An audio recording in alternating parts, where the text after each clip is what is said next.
Level 1. The kid who doesn't fit in your story begins long before anyone knows your name. You are sitting in a classroom while the teacher writes simple equations on the board. Most students are barely paying attention. Someone in the back is whispering. A few students are drawing random doodles while waiting for the bell to ring. But your notebook looks different. Instead of homework notes, the pages are filled with strange sketches, rockets, machines, complex systems that don't exist yet, arrows pointing between ideas, questions written in the margins. What would happen if this worked? Could this design escape Earth's gravity? How much fuel would it need? The teacher suddenly calls your name. You look up slowly. You didn't hear the question. A few students laugh. It isn't the first time. You already know how people see you. Quiet, strange, always thinking about things that nobody else seems interested in. Other kids talk about sports, games, and weekend plans. You spend your time thinking about space travel and technology. At lunch, you often sit alone reading. Not comic books, books about physics, engineering, computers. One afternoon, you sit in the school library reading a book about rockets. The librarian notices you turning pages carefully, studying diagrams most adults would struggle to understand. She asks if you actually understand what you're reading. You shrug. You don't fully understand it yet, but you will. Because your mind keeps pulling you toward difficult problems, toward questions that seem too big for someone your age. At home, your room looks less like a kid's bedroom and more like a small laboratory of ideas. Books everywhere, notes scattered across your desk. Your mother opens the door one evening and sees you staring at a page filled with strange calculations. She asks what you're doing. You answer honestly. I'm thinking about how people could live on other planets. She smiles politely. To her, it sounds like imagination, but to you, it feels like a plan. Something in your mind is already moving toward the future. Level 2. Discovering computers. Everything changes the day you discover computers. At first, it seems like just another machine, a box with a screen and a keyboard. But the moment you start interacting with it, something clicks. Most people see a tool. You see a universe. Computers follow instructions perfectly. They can build systems out of nothing but logic. Entire environments can be created with lines of code. You become obsessed almost immediately.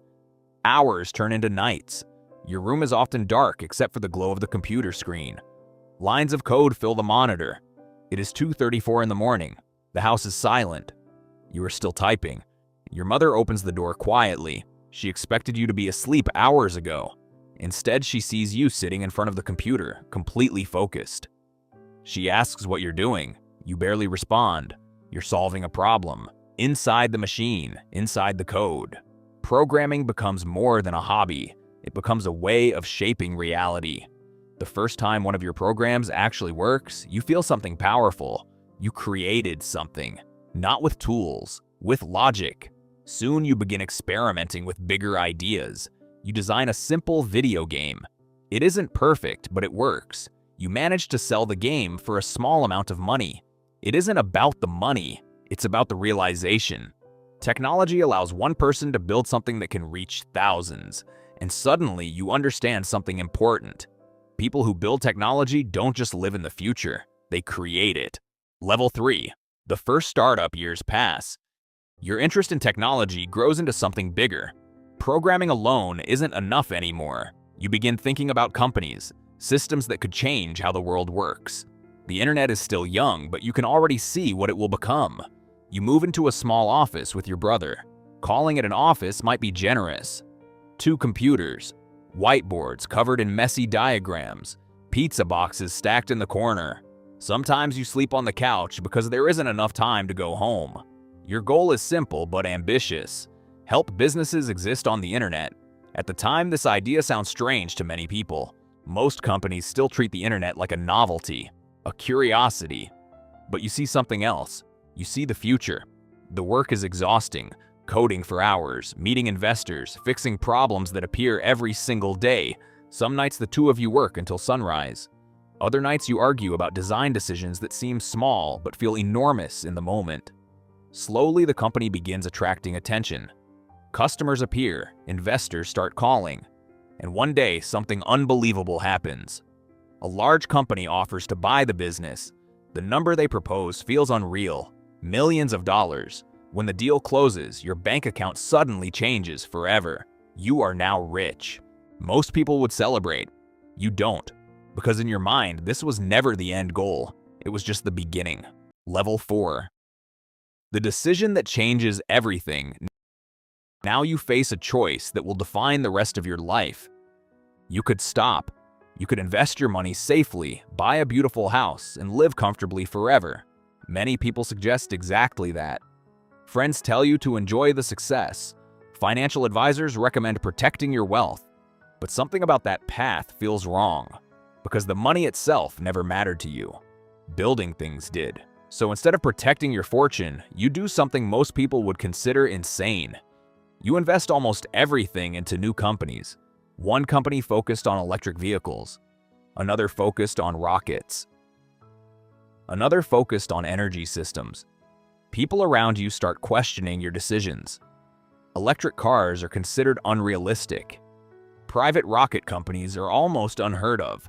Experts say the industries you are entering are too expensive, too complicated, and too risky. But the logic in your mind feels clear. If humanity wants a better future, someone has to build it. And if nobody else is willing to try, you will. Level 5. Years of failure. The next few years test everything. Your companies struggle constantly. Rockets explode. Engines fail. Launch attempts collapse seconds after takeoff. Each failure costs millions of dollars. One rocket launch ends in a massive explosion that fills the sky with fire. Engineers stand silently watching the monitors. Nobody celebrates. Nobody speaks. Another failure. Another enormous loss. At the same time, your electric car company faces its own crisis. Production delays. Financial problems. Investors losing confidence. News articles begin appearing everywhere. Some call you reckless. Others call you arrogant.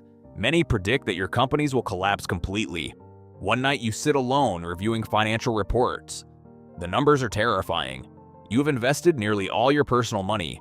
Another major failure could destroy everything. Friends quietly suggest stepping away before things get worse. But the idea of quitting never appears. Because in your mind, failure is not the opposite of success. Failure is the process. Every mistake reveals something. Every explosion teaches engineers something new. And slowly, the system begins improving. Level 6. The moment everything changes. Another rocket launch approaches. This launch feels different. If it fails, the company might not survive. Engineers gather inside the control room. Everyone is quiet. The countdown begins. 10, 9, 8. The engines ignite. Flames erupt beneath the rocket. The vehicle slowly lifts from the launch pad. Eyes remain locked on the monitors. Seconds pass, then minutes. No explosion. No sudden failure. The rocket continues climbing. Someone whispers quietly, "It's working." The rocket reaches orbit successfully. The control room erupts with cheers. Some engineers hug each other. Others stare at the screens in disbelief. Years of work have finally paid off. Your company has just achieved something no private company had ever done before. In that moment, everything changes. The world finally starts paying attention. Level 7. Building the future. After that launch, the pace accelerates dramatically. Investors return, contracts appear, factories expand. Your electric car company begins producing vehicles at a larger scale. At first, the cars seem unusual. Electric vehicles are still rare, but the technology improves quickly. The cars become faster, more efficient, more desirable. Soon they begin appearing everywhere. Traditional car manufacturers start copying your designs. The shift toward electric transportation begins happening faster than anyone predicted. At the same time, your rocket company continues improving. Rockets no longer just launch, they return, landing vertically back on Earth. Something many engineers once believed impossible. The world watches as rockets descend from the sky and land upright like scenes from science fiction. Suddenly, the future feels closer than ever. Level 8. Life inside the factory. From the outside, your companies look glamorous. But inside the factories, the reality is very different.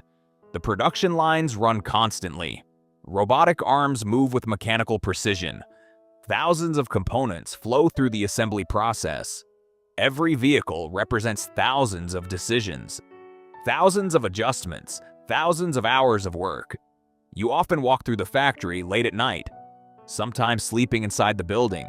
Engineers gather around whiteboards, solving problems that seem impossible. Teams argue about designs, machines break down, deadlines feel impossible. But somehow the system keeps moving forward, because everyone working there understands the mission. They are not just building products, they are building the future. Level 9, Global Influence Success, eventually transforms your position in the world. Your companies are now worth billions. Your personal wealth grows to levels most people cannot even imagine. But wealth itself doesn't interest you very much. The real change is influence. Now your decisions affect entire industries. Stock markets react to your announcements. Investors watch every move you make. A single message posted online can shift billions of dollars. Governments invite you to meetings. Leaders want to discuss energy, transportation, and space exploration. Some admire your ideas. Others worry about your power. But one thing becomes clear. The projects you started years ago are now shaping the direction of technology. Level 10, Controversy and Pressure. With power comes enormous pressure. The media analyzes everything you say. Some people praise your vision. Others criticize your decisions. Projects sometimes fail publicly. New technologies bring unexpected problems. Running multiple global companies means constant chaos. Regulation battles, technical challenges, public criticism. Every day feels like managing a storm, but the mission continues because the goal has always been larger than public opinion.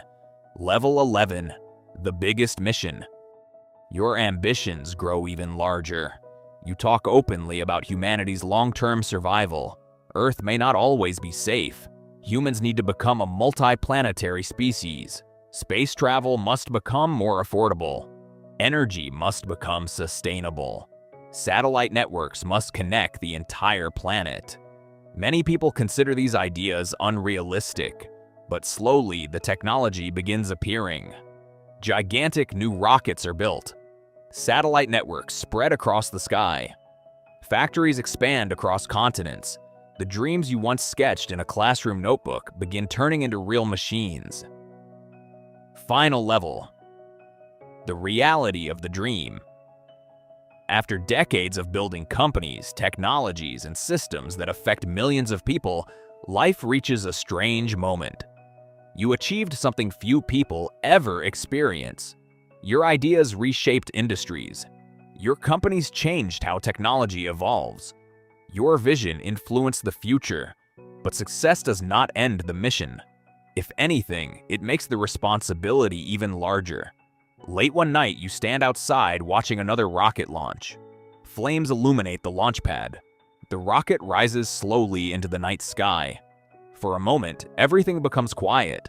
You remember being a kid in a classroom drawing rockets in a notebook. Back then, it was just imagination. Now it is real.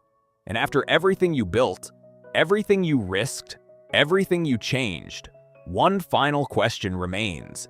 If you could live a life like this, unimaginable success, constant pressure, endless responsibility, would it actually be worth it? Because a life like this is not really about money. It is about obsession. The obsession to build something that outlives you. And that obsession is what turns ordinary people into the architects of the future.